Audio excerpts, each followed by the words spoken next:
किसी हिंदू ने, सच्चाई ये है कि असली विकास के लिए, देश के मेन मुद्दों के लिए मोदी को वोट नहीं दिया था।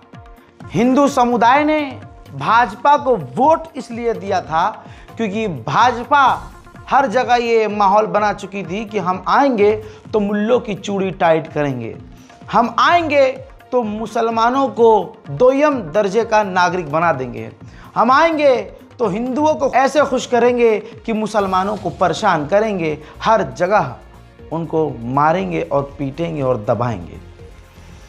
ये सबने देखा है, कोई मैं नई बात नहीं कह रहा हूं। अगर रिकॉर्ड चेक किया जाए तो मुसलमानों को, दलितों को, ईसाइयों को इस बीजेपी सरकार ने कितना परेशान किया है। इनके गुंडों ने आज तक जो मुसलमानों और अल्पसंख्यकों को परेशान किया है, सब आपके नज़र करम में आ चुकी हैं, आप सब पर नज़र डाल चुके हैं। लेकिन आज हिंदू, वो हिंदू जिन्होंने बटन ये सोच के भाजपा का दबाया था कि मुल्लों की चूड़ी टाइट होगी, आज उन्हीं के कड़े टाइट हो गए हैं। जी हाँ, हमारी तो चूड़ी टाइट हुई, लेकिन उनका कड़ा टाइट कर दिया है भाजपा ने। अब चारों तरफ ये बात साफ नजर आ रही है कि भाजपा को चुनकर, जिस लिए नफरत के नाम पर हिंदू समुदाय ने भाजपा को चुना, और आज भाजपा खुद हिंदुओं की नहीं रही।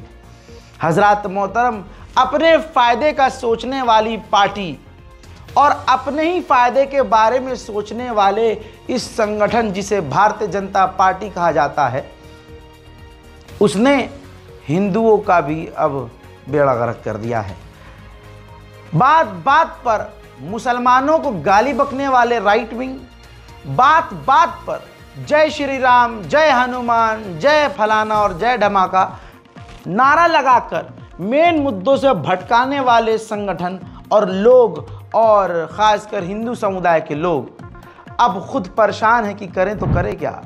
रिपोर्ट आपकी स्क्रीन पर है। इस बार भी दिवाली, जी हाँ, जो हिंदुओं का सबसे बड़े त्योहारों में से एक त्यौहार होता है, खुशियों का, उल्लास का, दीपक का, रोशनी का ये त्यौहार होता है। और मुसलमान होकर हमने ये देखा, इस देश में दिवाली में बेहतरीन पटाखे फोड़े जाते हैं, रोशनियां की जाती हैं, मिठाइयाँ बांटी जाती हैं, मेन जो है दिए जलाए जाते हैं, फूलझड़ियाँ जलाई जाती हैं, पटाखे फोड़े जाते हैं। खुशियाँ मनाने का अलग ये तरीका रहा है हमेशा से। लेकिन इसी दिल्ली की हिंदुओं की पसंदीदा पार्टी और सरकार ने दिवाली को एक तरह से बैन कर दिया है, पटाखे नहीं फोड़ सकते। दिल्ली वाले इस दिवाली भी नहीं फोड़ पाएंगे पटाखे, बीजेपी ने लगाया बैन। जी हाँ, जो मेहनती ईमानदार सीएम रेखा गुप्ता जी हैं, उन्होंने पटाखे बेचने पर साल भर के लिए बैन लगा दिया है। डीपीसीसी ने सभी प्रकार के पटाखों के निर्माण और फोड़ने पर साल भर के लिए रोक लगा दी है। कल तक जब कोई विरोध करता था भाई पटाखे मत जलाओ, तो हिंदू समुदाय उसकी इतनी रिलाई करते थे, इतनी ऑनलाइन ट्रोलिंग करते थे कि अगला गायब हो जाता था। अब डीपीसीसी ने कहा है कि रविवार को एनवायरमेंट प्रोटेक्शन एक्ट 1986 की धारा 5 के तहत पब्लिक नोटिस के रूप में जारी किया गया है। यह नया निर्देश सभी लोगों, संगठनों और संस्थानों पर भी लागू होता है। जी हाँ, जितने हिंदू समुदाय के लोग हैं वो इसको मोदी जी का विकास कहेंगे, विनाश कहेंगे। मेरा यकीन है कि अभी भी हिंदू समुदाय भारतीय जनता पार्टी का शुक्रिया अदा करेगा और इसमें भी कह देगा कि बहुत बढ़िया काम किया है। ये वही लोग हैं जो कल तक पटाखे बैन पर कहते थे कि हिंदुओं के त्यौहार से दिक्कत है तुम्हें। आज हिंदुओं की पार्टी नहीं, हिंदुओं के त्यौहार पर पटाखे बैन कर दिए। मैं ये नहीं कहूँगा कि सही किया या गलत किया, मैं ये कहूँगा कि ये वही पार्टी है। और इस पार्टी के समर्थक हमेशा उन लोगों को गरियाते आए हैं जो कहते आए हैं कि पटाखे मत जलाओ, प्रदूषण होता है, ये होता है। उनको माँ बहन की गालियाँ बकते थे।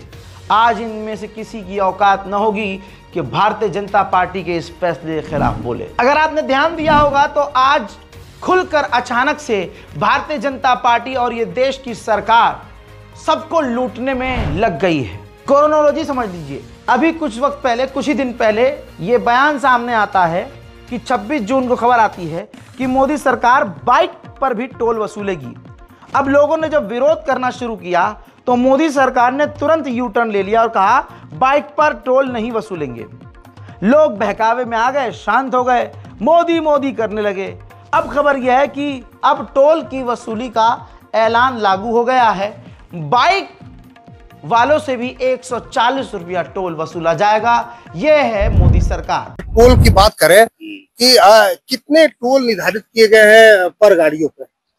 पर गाड़ी मतलब 4 व्हीलर पे कितने हैं? 285 है। और ट्रक पर कितने हैं? ट्रक पे तो मुझे देखना पड़ेगा क्या है रेट, सब अलग अलग रेट है। जो है बाइक का है 140 है, बाइक 3 व्हीलर टेम्पू का जो है 140 है। यहाँ से बाइक का कितना?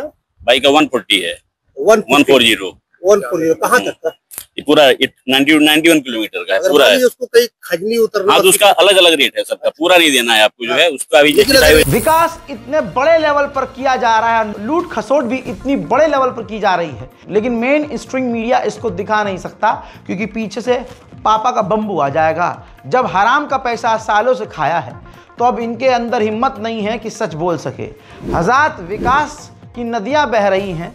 मध्य प्रदेश में जहां रामराज है वहां पर करोड़ों की लागत से, अगर बताऊं तो 500 करोड़ की लागत से जो रीवा एयरपोर्ट की बाउंड्री है, 500 करोड़ का जो प्रोजेक्ट था, जिसकी जो एक मेन दीवार थी, पहली ही बारिश में पूरी बाउंड्री की जो वॉल है वो बह गई, टूट गई। मध्य प्रदेश के रीवा में 24 घंटे की मूसलाधार बारिश में नया एयरपोर्ट और उसकी बाउंड्री वॉल पूरी तरह से टूट गई। दोस्तों मज़ेदार बात यह है, अगर इस पर आप रिसर्च करेंगे तो एक्सपर्ट ने, ये जो अधिकारी है, उन लोगों ने कहा है कि अरे पानी रोकने के लिए थोड़ी ना दीवार बनाई थी। हाँ, पानी रोक लेगी नहीं, तुमने शायद जहाज रोकने के लिए वो दीवार बनाई हो। बेगैरती, बेहयाई, बेशर्मी और हरामीपने की इंतहा पार हो चुकी है दोस्तों। मोदी सरकार ने जैसे हिंदुओं की चूड़ी टाइट उल्टी करी है, और जब मोदी सरकार का घिनौना और घटिया चरित्र सामने आया है कि इन्होंने सिर्फ हिंदू मुसलमान की राजनीति की है और मुसलमानों की चूड़ी टाइट करने के चक्कर में आज हिंदुओं का भी कड़ा टाइट कर दिया है, तो अब जो कल तक आण भक्त है, जो अंडवे थे, अब उनकी आंख खुल रही है। और ये देश के लिए अच्छी बात है कि अगर हिंदू मुसलमान की राजनीति से ऊपर उठकर राजनीति की जाएगी तभी देश का कुछ फायदा होगा। इस अंधभक्त को बहुत अच्छे से आप पहचानते होंगे।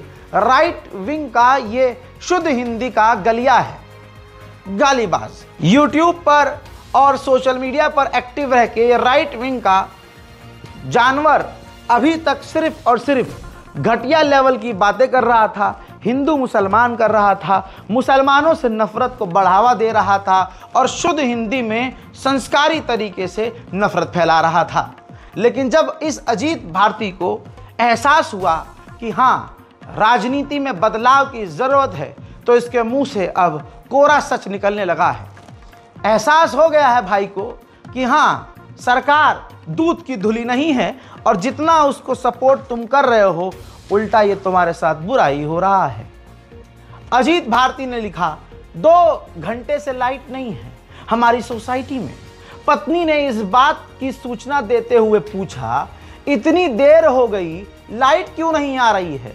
मैंने तत्क्षण जय श्री राम, जय बजरंगबली बोलकर उनका मुंह बंद करवा दिया। एसी तो नहीं चल रहा, परंतु घर में धार्मिक वातावरण बन गया है। आज हिंदुओं के साथ स्कैम कैसे किया जा रहा है, और इसमें सिर्फ हिंदुओं की गलती है, भाजपा की कोई गलती नहीं है, क्योंकि इन्हीं हिंदू भाइयों ने तो यही सब चुना था।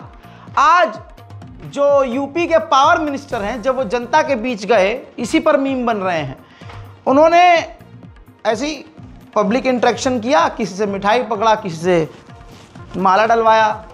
अब वहाँ जितने लोग थे सब शिकायत कर रहे थे कि 24 घंटे में नेताजी सिर्फ 3 घंटा बिजली मिल रहा है, हम सब बहुत परेशान, व्यापारी परेशान हैं।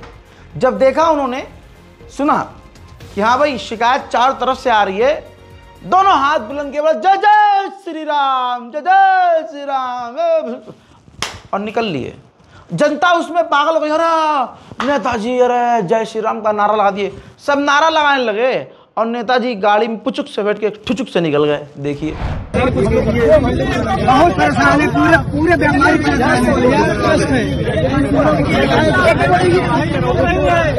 केवल 3 घंटा बिजली मिल रहा है, 3 घंटा 24 घंटे 3 घंटा बिजली मिल रही है। एसडीओ बोर्ड लगा के बैठा है कि 11 बजे 4 बजे तक मिलेगी, उसके बाद नहीं मिलेगी। हनुमान से चढ़ा के लगा रहे हैं।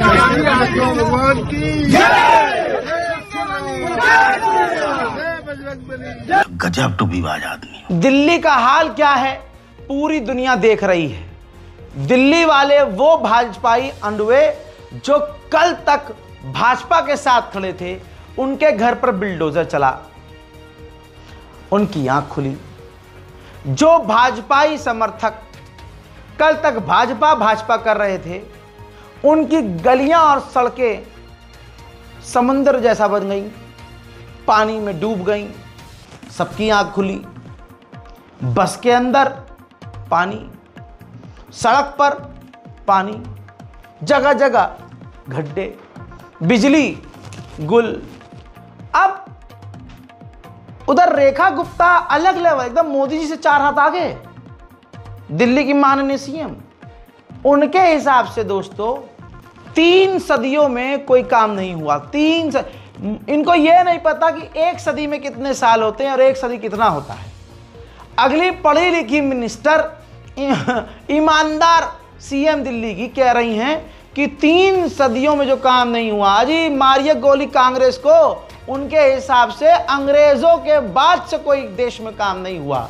अंग्रेज देश जैसा बर्बाद करके गए वैसे ही हमें मिला।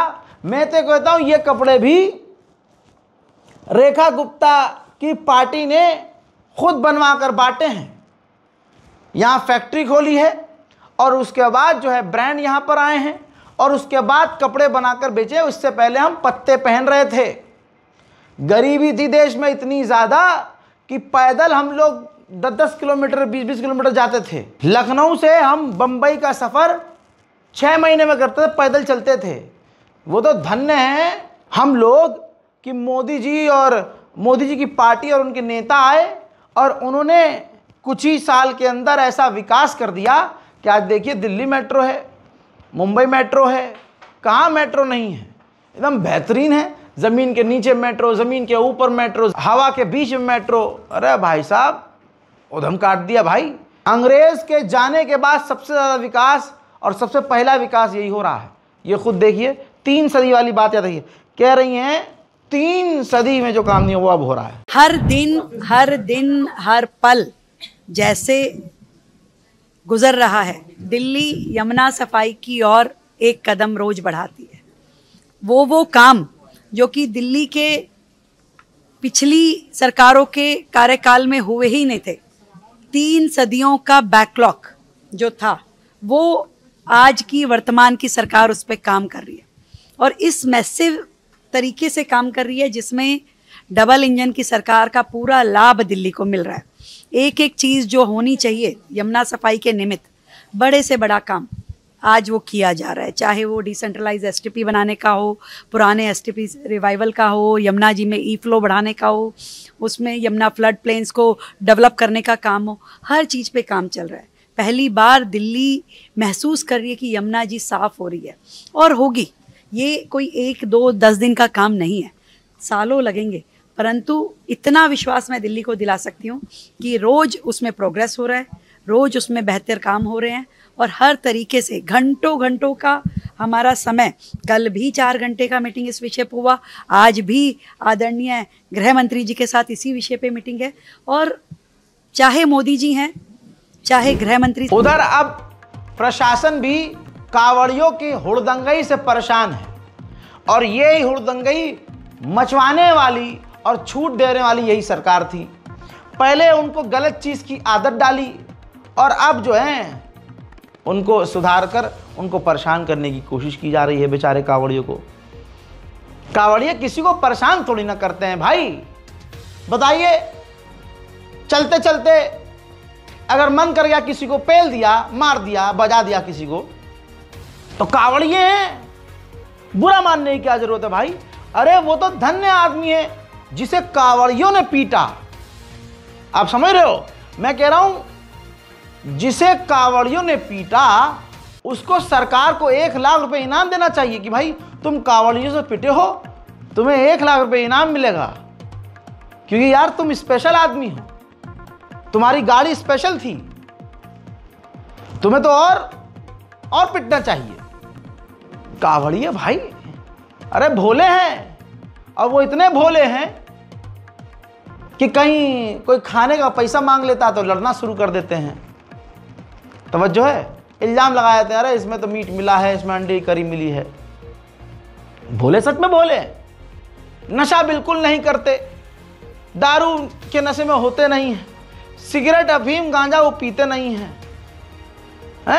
चिलम वो फूकते नहीं हैं, ईमानदारी से नाक की सीध में सीधा सीधा चलते रहते हैं, किसी से लड़ते नहीं हैं, शोर मचाते नहीं हैं।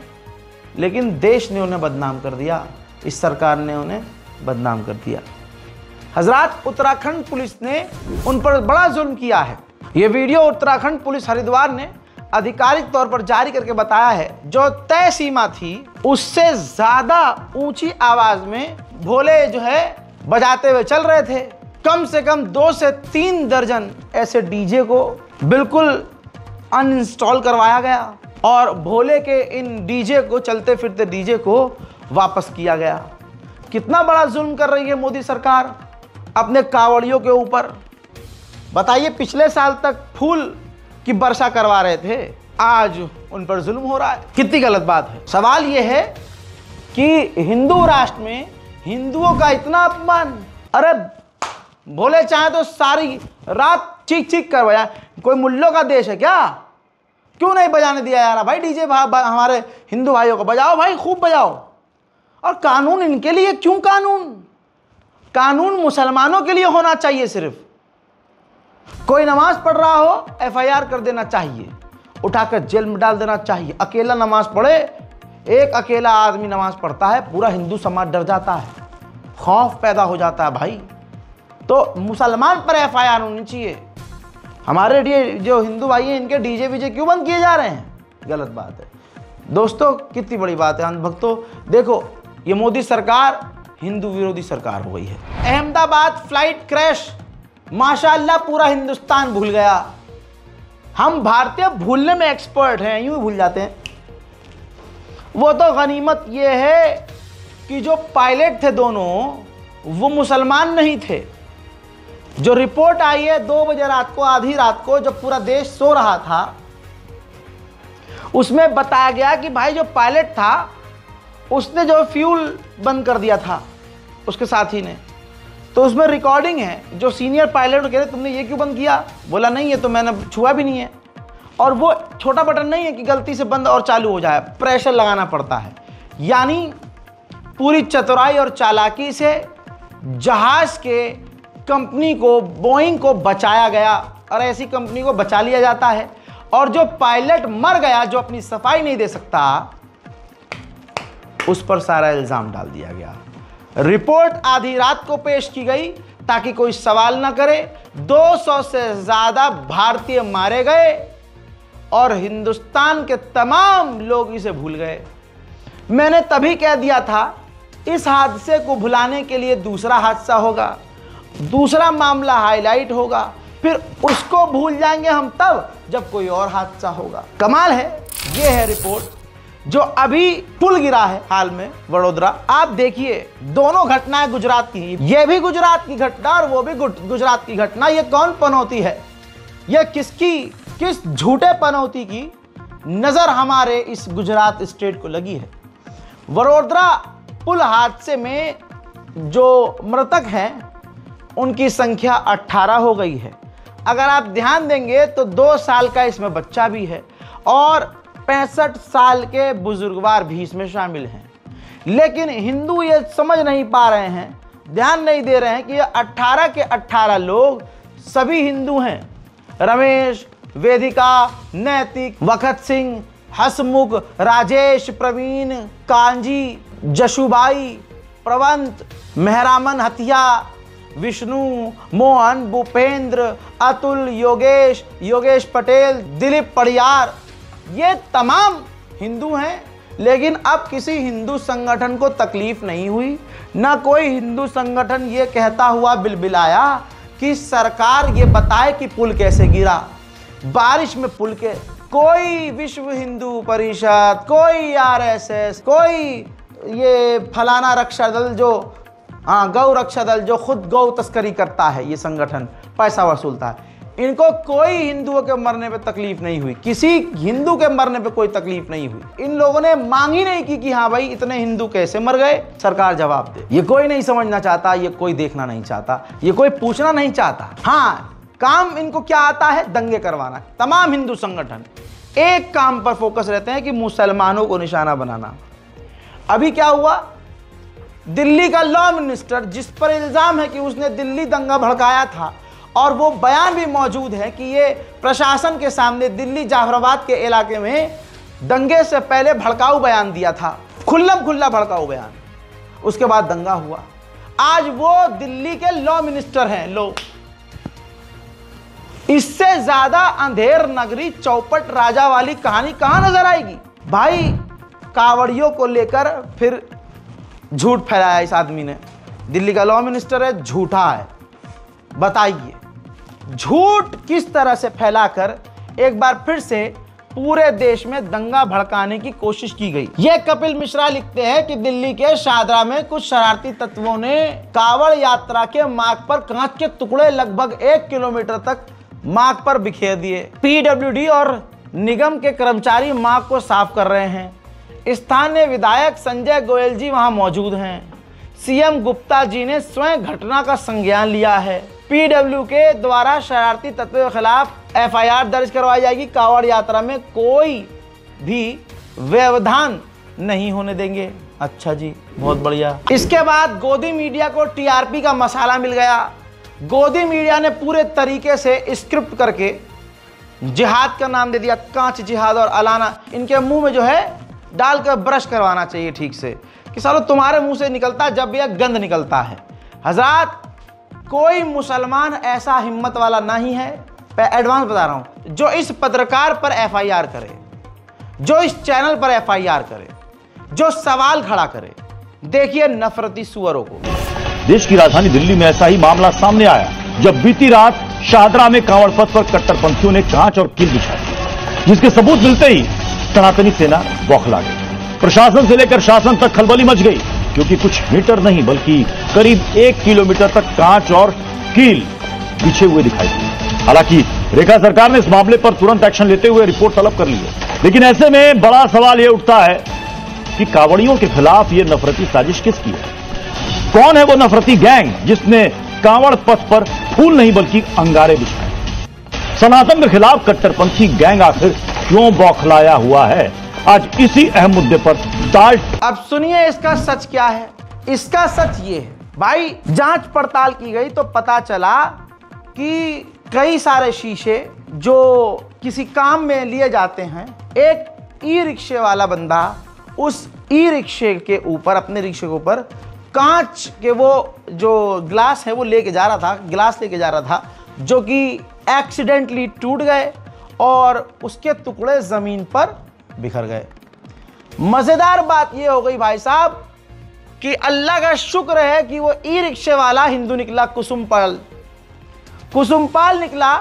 अगर कुसुमपाल की जगह कासिम निकलता तो यही दिल्ली पुलिस या एएनआई लिख देता कि ये साजिश के तहत मुसलमान पूरा षड्यंत्र रचकर ग्लास लेकर गया और वहां तोड़ दिया। लेकिन नाम निकला कुसुमपाल। इन्वेस्टिगेशन के लिए उसको उठाया गया, पूछताछ की गई और कपिल मिश्रा, दिल्ली के लॉ मिनिस्टर का, और हिंदू तमाम जो ये लोग राइट विंग वाले शेयर कर रहे थे, एक साथ सबका झूठ पकड़ा गया और एक साथ सबका मुंह काला हो गया। उधर बिहार में भी भाई उत्पात मचा हुआ है। भाजपा पूरी एड़ी चोटी लगा रही है कि पूरी तरह से घपला और गबन करके जीत लिया जाए। मुझे मोदी जी और इस भाजपा के मक्कारी पर और इनके 2 नंबर के रास्ते पर पूरा भरोसा है, और इसी विश्वास के साथ मैं कहता हूं, आएगा तो मोदी ही, कोई कुछ भी कर ले। मोदी को हराने का दम किसी के अंदर नहीं है। इतनी ताकत है भाजपा के पास झूठ की, फरेब की, खरीदने की, ईवीएम की और सारे घपलाबाजी। बल्कि जब जो कमीशन है वो इलेक्शन कमीशन मोदी जी की यहाँ वाली जेब में है, तो कौन सी ताकत हरा सकती है? कोई ताकत हरा नहीं सकती। देखिए ये पत्रकार हैं रणविजय रंजन, सीनियर पत्रकार हैं। बहुत सटीक इन्होंने बात कही है कि बिहार में सूत्रों के हवाले से खबर चलाई गई कि बिहार में वोटर लिस्ट जांच में नेपाल, बांग्लादेश और म्यांमार के नागरिक मिले हैं। सवाल यह है कि बिहार में 20 साल से नीतीश सत्ता में है, भारत में 11 साल से नरेंद्र मोदी सत्ता में है, फिर इस घुसपैठ की जिम्मेदारी किसकी? सोचिए, एक टाइम पर एक आदमी चीख चीख कर बोल रहा था, मैं इस देश का चौकीदार हूं दोस्तों। तो चौकीदार कैसा काम कर रहा है कि घुसपैठिए बिहार तक में घुस गए हैं और उनको याद तब आ रहा है जब ये बिहार में चुनाव लड़ने के लिए खड़े हुए हैं। सच्चाई ये है कि लग ये रहा है कि गोदी मीडिया, इलेक्शन कमीशन और मोदी जी एक कमरे में बैठे हुए हैं और इनका अपना खेल चल रहा है कि मीडिया में क्या दिखाना है, इलेक्शन कमीशन को क्या जवाब देना है और उसके हिसाब से मोदी के नेता आगे क्या बयान देंगे। क्योंकि इलेक्शन कमीशन ने कहा कि जांच में पाया गया कि भाई बिहार में बांग्लादेशी, नेपाली और दूसरे घुसपैठिए पाए गए हैं, लेकिन बिहार में जो ग्राउंड पर बीएलओ हैं वो कह रहे हैं ना नेपाली मिला, ना बांग्लादेशी मिला, ना कोई घुसपैठिया मिला, ना किसी पे शक है और ग्राउंड पे ऐसा कुछ है ही नहीं। सवाल यह है फिर इसका मतलब एक कमरे में बैठकर इलेक्शन कमीशन, मोदी सरकार और उनके नेता और गोदी मीडिया प्रोपेगेंडा चला रहे हैं। सुनिए। मैं देशवासियों को विश्वास दिलाता हूं कि देश सुरक्षित हाथों में है। एक और बड़ी खबर सूत्रों के हवाले से आ रही है, जहां पर बिहार में एसआईआर में बड़ा खुलासा, सूची में विदेशी नागरिकों की जानकारी इस वक्त सामने आई है और सूची में म्यांमार के नागरिक के नाम बताए गए। एसआईआर के तहत सर्वेक्षण अभियान से जुड़ी हुई ये बड़ी खबर, नेपाल, बांग्लादेश के नागरिक बताए जा रहे हैं जो इस वक्त सूची में सामने आए। उधर उत्तर प्रदेश गाजियाबाद के मोदी नगर, ये वीडियो वहीं का है जहां कांवड़ियों का आतंक नजर आ रहा है, बल्कि पूरे देश में कांवड़ियों का आतंक जारी है। मैं देश से ये कहूंगा, सरकार से कहूंगा कि या तो इन पर जो उत्पात मचा रहे हैं कार्रवाई करें, या मैं कह रहा हूं कार्रवाई करने की जरूरत नहीं है, भोले हैं, दिल के बड़े भोले हैं। जब तक कांवड़ यात्रा चले पूरे भारत को लॉकडाउन कर दिया जाए, पूरा भारत बंद कर दिया जाए, लोगों से कह दिया जाए जो सड़क पर आएगा उसके भेजे में गोली मार दी जाएगी। सीधा शूट एट साइट के ऑर्डर दे दिए जाए कि अगर कोई आम नागरिक सड़क पर उतरे तो उसे मार दिया जाएगा, गिरफ्तार कर लिया जाएगा, ताकि कांवड़िए जहां से जाना चाहें, जैसे जाना चाहें वैसे जाएं और अपनी मन मर्जी से जो इनको करना हो करें।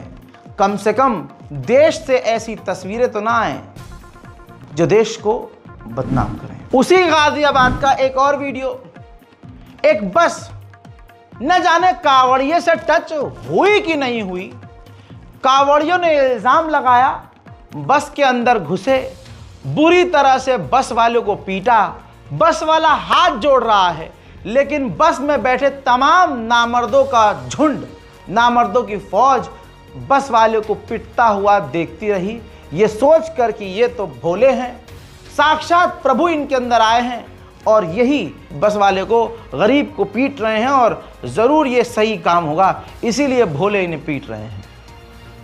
आतंक पूरे देश में कांवड़ियों का जारी है। हमारे सीधे साधे हिंदू भाइयों पर इल्ज़ाम लगता है कि ये कांवड़ यात्रा लेके जाते हैं तो ये नशा, गांजा, अफीम, चरस, स्मैक पीते हैं। भाई ऐसा बिल्कुल नहीं है।